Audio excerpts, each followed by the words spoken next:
야고보서 1장 19절에서 21절의 말씀을 통해서 마음에 심어진 말씀이라고 하는 제목으로 말씀을 나눌 때 하나님께서 우리에게 큰 은혜 주시기를 바랍니다. 우리가 성경을 읽다 보면 예수 믿고 변화된 사람을 표현하는 다양한 표현들을 볼 수가 있습니다. 대표적으로 신약 27권의 절반 가까이를 차지하는 바울서신을 보면 참 다양하게 우리의 구원을 설명하고 우리 각자에게 그 구원이 어떻게 구체적으로 주관적으로 이루어졌는가 하는 것을 다양한 그림 언어로 표현을 하고 있습니다. 법적인 용어로 말한다면 우리는 더 이상 죄인이 아니고 의인이 된 것입니다. 또한 인간관계적으로 말한다면 하나님과 화목한 관계가 되었다고 그렇게 우리의 구원을 설명합니다.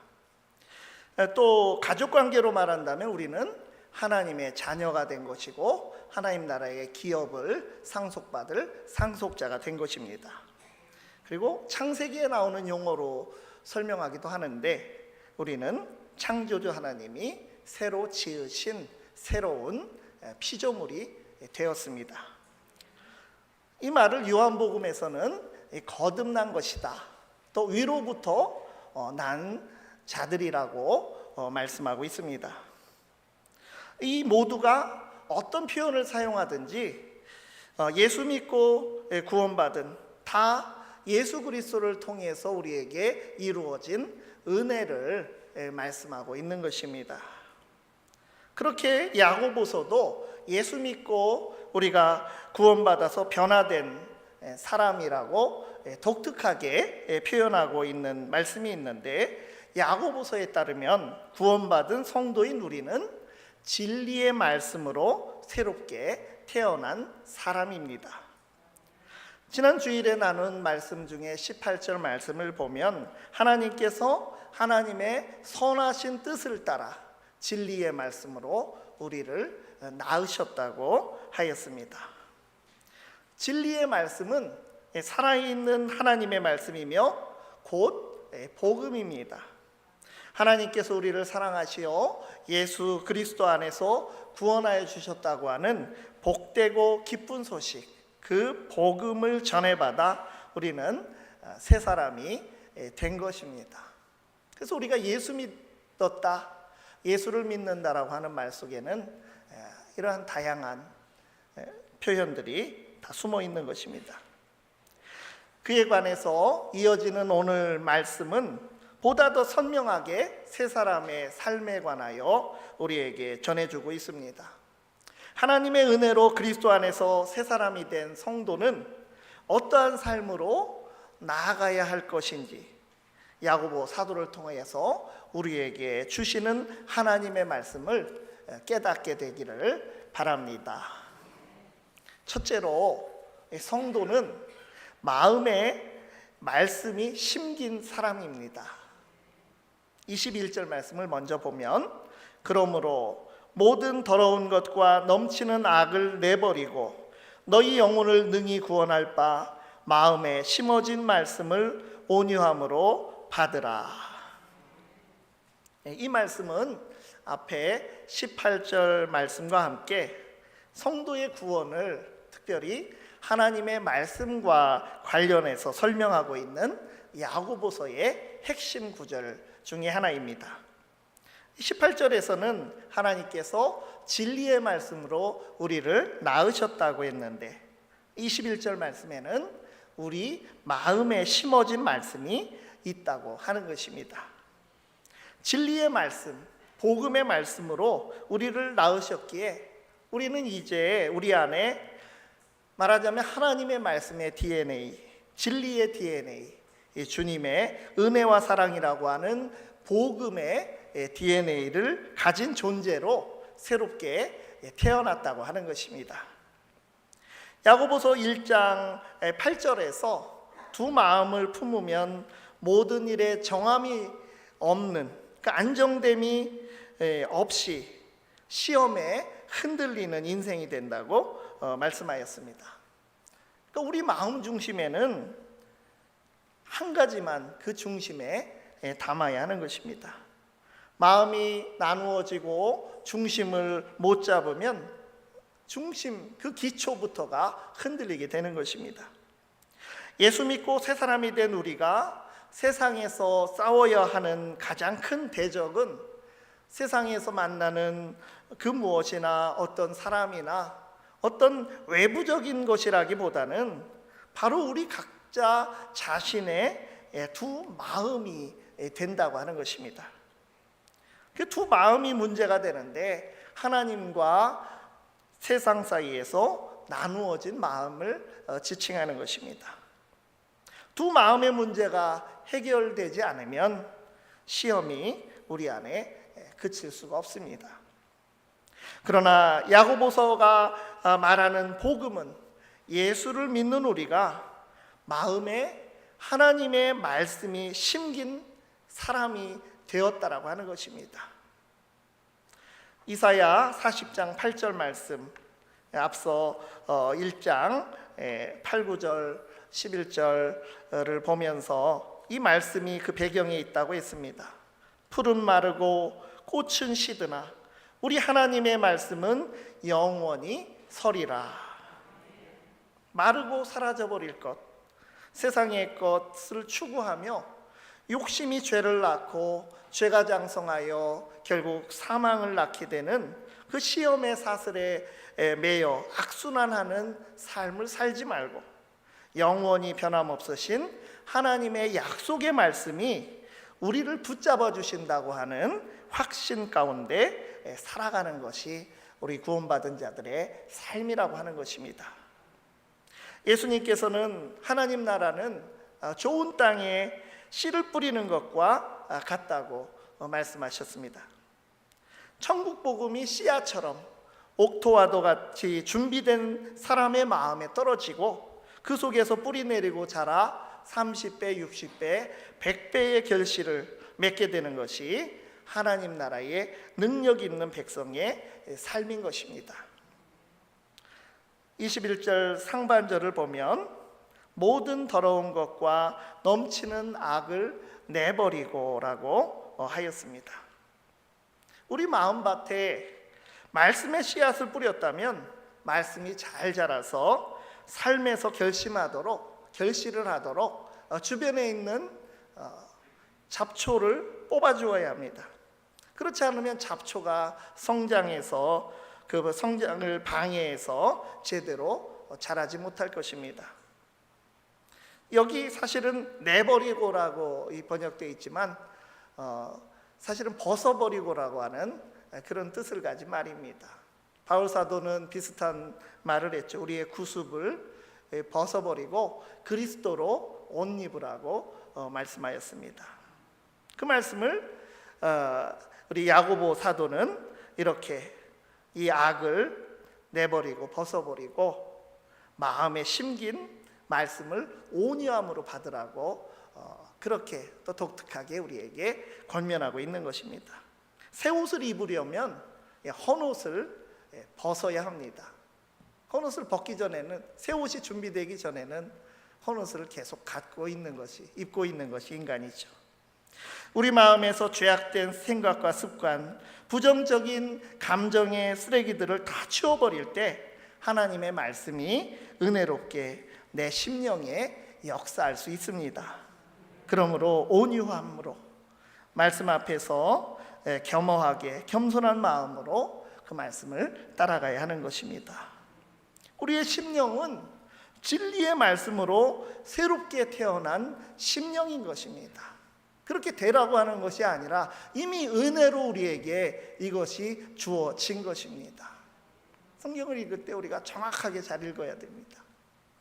빛과 소금이 되라고 하신 것이 아니라 너희는 빛이고 소금이니 너희들이 빛답게 소금답게 빛을 내고 맛을 내는 삶을 살아라. 이것이 예수님의 말씀 아닙니까?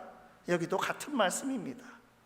우리 마음에 심긴 말씀, 복음의 말씀, 진리의 말씀, 하나님의 말씀이 있어서 우리 각 사람을 만들어 가는 것입니다.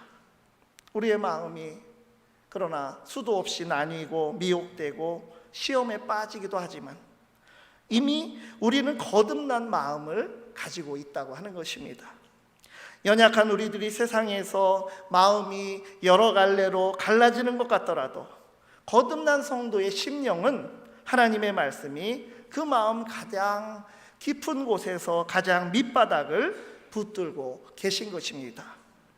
하나님의 말씀은 영원히 설 것이고 그 말씀이 마음에 심긴 사람도 영원히 서게 될 것입니다.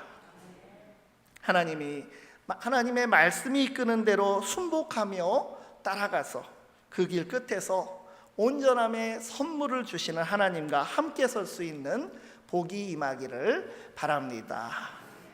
두 번째로, 성도는 듣기와 말하기가 변화된 사람입니다. 예수 믿은 사람은 그 심령에 하나님의 말씀이 심어진 사람이고 우리 안에 뿌리 내린 말씀에서 영적 생명이 자라나기 시작합니다. 말씀의 생명이 자라기 시작하면 우선 바뀌는 것이 우리의 말이어야 한다고 하는 것, 이것을 우리가 받아들이게 되어야 하는 것입니다. 19절 말씀에 내 사랑하는 형제들아 너희가 알지니 사람마다 듣기는 속히 하고 말하기는 더디하며 성내기도 더디하라. 이 단순히 우리의 처세 수를 이야기하는 그런 말씀이 아닙니다. 말의 위력, 혀의 위험성에 대해서는 그 뒤에 또 야고보서가 또 더 분명하게 이제 권면하게 되는데, 오늘 이 말씀은 거듭난 성도는 그의 심령에서 울려나오는 하나님의 말씀, 또한 기록된 성경의 말씀, 선포되는 하나님의 말씀에 귀 기울이기 시작한다고 하는 것입니다. 듣기를 속히 한다고 하는 것은 하나님의 말씀을 듣고 순종하는 일에 둔하지 않고 빠르다고 하는 뜻입니다. 죄를 짓는 일에 빠르고 헛된 소리, 거짓된 소리, 사람을 격동하는 소리, 탐욕과 분을 자극하는 소리에 빨랐던, 거기에 빠르게 반응하던 사람이 그런 소리들에는 이제 둔감하게 반응이 느려지고 대신에 하나님의 깨끗하고 지혜로우신 말씀에는 점점 빨리 반응하게 되는 것입니다. 듣기는 속히 하라. 누가 나를 비판하면 그것이 아무리 황당해도 변명하고 방어하기 이전에 일단 하나님 앞에 우리가 가지고 와야 합니다. 그리고 그 안에 정말 내가 고쳐야 할 것들이 있는지 정직하게 살펴보아야 합니다. 있으면 인정하고 하나님 앞에서 바로잡으면 되는 것입니다. 하나님 앞에서 드러내놓고 생각해 보아도 이것은 근거 없는 비난이라면, 그러면 이제 하나님 앞에서 확인된 사항에 대해서 우리는 개의치 않고 의연하게 우리가 가던 길을 가면 그것으로 되는 것입니다. 듣기를 속히 한다는 것은 아무거나 쉽게 믿는 것을 의미하는 것도 아닙니다. 지혜가 없는 사람은 들을 말은 듣지 않고 아무 것이나 듣고 또 아무 것에나 흔들리게 될 수 있습니다. 그렇기 때문에 분별력이 필요한 세상입니다. 여기저기에 성경에서 얘기했듯이 적그리스도가 나타나서 미혹의 말을 발설하는, 그것이 현실입니다. 우리나라의 재림한 예수가 어느 이단 잡지에 보니까 수십 명이 있다는 거예요. 한 40여 명 이렇게 있다는 것입니다. 어머니 하나님을 부르고 그 좋은 이름 갖다가 붙여서 무슨 교회라고 하면서 어머니 하나님을 믿기도 하고, 또 예수 중심으로 되는 교회라고 그렇게 이름을 붙여놨지만 사실은 상당히 위험한 그런 신앙을 전하는 그런 교회도 있습니다. 또 아주 교묘한 그런 수수를 가지고 성도들을 미혹하기도 하고, 또 구약의 어떤 말씀 하나에 꽂혀가지고 그 말씀으로 그저 전체 성경, 신약 성경 전체의, 신구약 성경 전체의 메시지를 흔들면서 아주 율법주의적인 신앙생활을 하면서 그것이 경건인 것처럼 그렇게 신앙하는 종파들도 있습니다. 그러나 또 정통교회 다닌다고 하면서도 하나님께서 내려주지도 않은 내려주지도 않은 계시나 예언이나 또 환상을 받았다고 하면서 점쟁이 노릇하는 그런 신자들도 있습니다. 그 외에도 인종차별의 말이나 편견에 사로잡혀서 다른 사람을 배제하고 혐오하는 그런 말들이 난무하는 그런 세상입니다. 그리스도인들이 말을 잘못하고 가볍게 하고 또 서로 법정 소송까지 일어나서 하나님의 이름까지 욕되게 하고 가벼이 여김을 당하게 하는 일이 벌어지고 있습니다. 우리는 순결하고 진실하며 의와 생명이 가득한 말씀을 듣고 깨닫기에도 우리의 여력이 없는 것입니다. 주님의 말씀에 귀 기울여야 합니다. 말하기를 더디하라. 참된 말은 그것은 반드시 사랑 가운데 하게 되어 있습니다. 말은 조심스럽고 모욕스럽지 않은 방식으로 해야 합니다. 권면의 말을 우리가 한다면 회복하고 치유하는 사랑이 목적이기 때문에, 그렇게 목적이 확실할 때 우리는 그때서야 비로소 입을 열어야 하는 것입니다. 내가 무엇을 듣고 있는지 그래서 우리는 주의해야 합니다. 사랑을 위하여 사랑 안에서 참된 것을 말하고 행하고 있는지 우리 자신을 돌아보아야 할 것입니다. 마음에 하나님의 말씀이 심어진 성도로서 말하고 듣는 일에 온전한 자로 세워질 수 있기를 바랍니다. 세 번째로, 성도는 하나님의 의를 이루는 사람입니다. 20절 말씀, 사람이 성내는 것이 하나님의 의를 이루지 못함이라. 이 사람들은요, 남의 말을 듣는 일에 그 인내심을 발휘하기가 쉽지 않습니다. 들어도 자기 고집과 생각이 있고 잘 움직이지 않고, 남이 말하고 있어도 결국은 자기식으로 자기 중심으로 알아듣기가 다반사입니다. 반면에 말을 할 때는 더 급해집니다. 급해서 남의 말을 끊고 가로채고 자기 생각을 말하기에 바쁩니다. 그래서 쉽게 흥분하고 또 자신도 분노하게 되고 그 사람의 상대의 노를 자극하게 되죠. 그렇게 되면 이제 관계가 깨지고 또 공동체도 파괴되는 그런 일들이 일어나는 것입니다. 그래서 말의 문제는 화평이나 의를 이루는 문제와 직결이 되는 것입니다. 하나님의 의를 이루기 위해서는 하나님의 말을 듣는 일에 민첩하고 대신 자신이 말을 할 때는 극히 조심스럽게 해야 합니다. 우리의 마음과 혀와 말이 왜곡되면 우리의 손과 발이 영향을 받아서 하나님의 의와는 반대로 행동하게 할 수도 있는 것입니다. 잠언에 이런 말씀이 있습니다. 잠언 6장 16절에서 19절 말씀. 여호와께서 미워하시는 것, 곧 그의 마음에 싫어하시는 것이 67가지이니 곧 교만한 눈과 거짓된 혀와 무죄한 자의 피를 흘리는 손과 악한 계교를 꾀하는 마음과 빨리 악으로 달려가는 발과 거짓을 말하는 망령된 증인과 및 형제 사이를 이간하는 자이니라. 하나하나 참 우리 마음에 꽂히는 말씀입니다. 로마서를 보면 하나님의 의에 관하여 자세히 말씀하고 있죠. 하나님의 의는 예수 그리스도로 말미암아 우리를 죄에서 구원하시는 하나님의 은혜로우신 의입니다. 우리를 사랑하셔서 독생자 예수를 우리를 대신하여 죽게 하시고 우리는 살리신 하나님의 사랑으로 세워진 의가 바로 하나님의 의입니다. 그래서 우리는 하나님의 의를 선물 받은 것입니다. 우리의 의로 접수한 것입니다. 그것이 믿음이죠.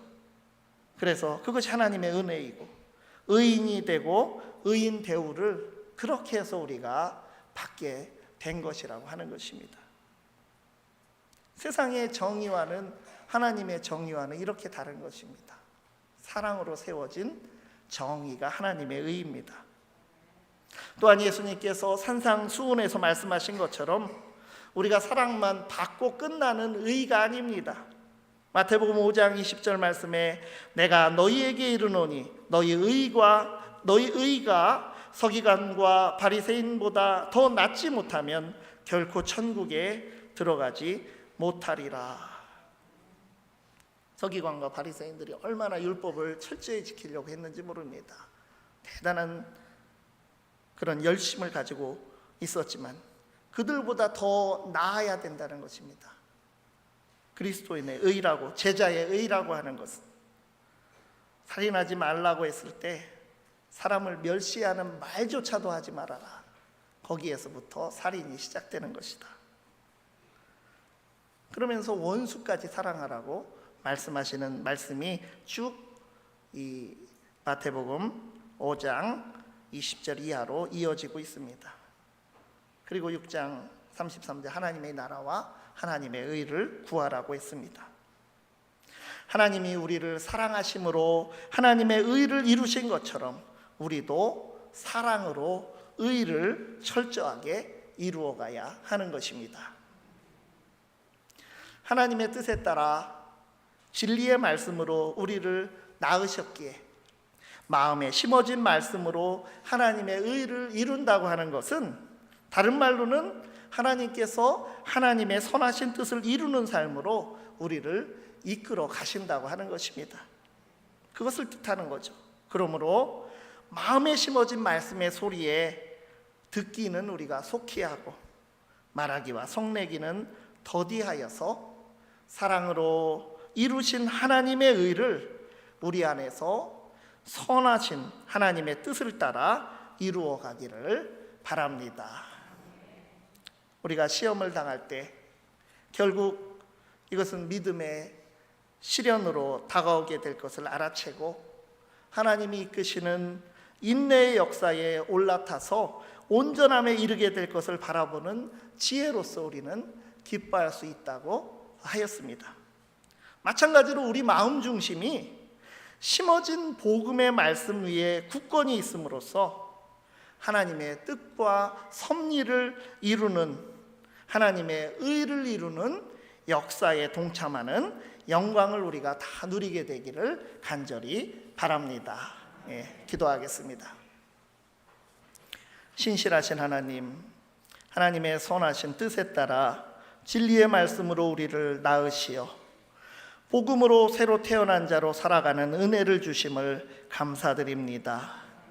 우리 마음에 심어진 말씀, 진리, 은혜와 사랑의 증거인 복음이 살아 역사하도록 우리 마음 중심을 성령께 내어드리고 말씀을 듣기에 민첩하고 말하기는 신중하며 성내기를 그치고 사랑으로 이루신 하나님의 의와 생명의 열매를 우리 삶 속에서 맺어가게 하옵소서. 예수 그리스도의 이름으로 기도드리옵나이다. 아멘.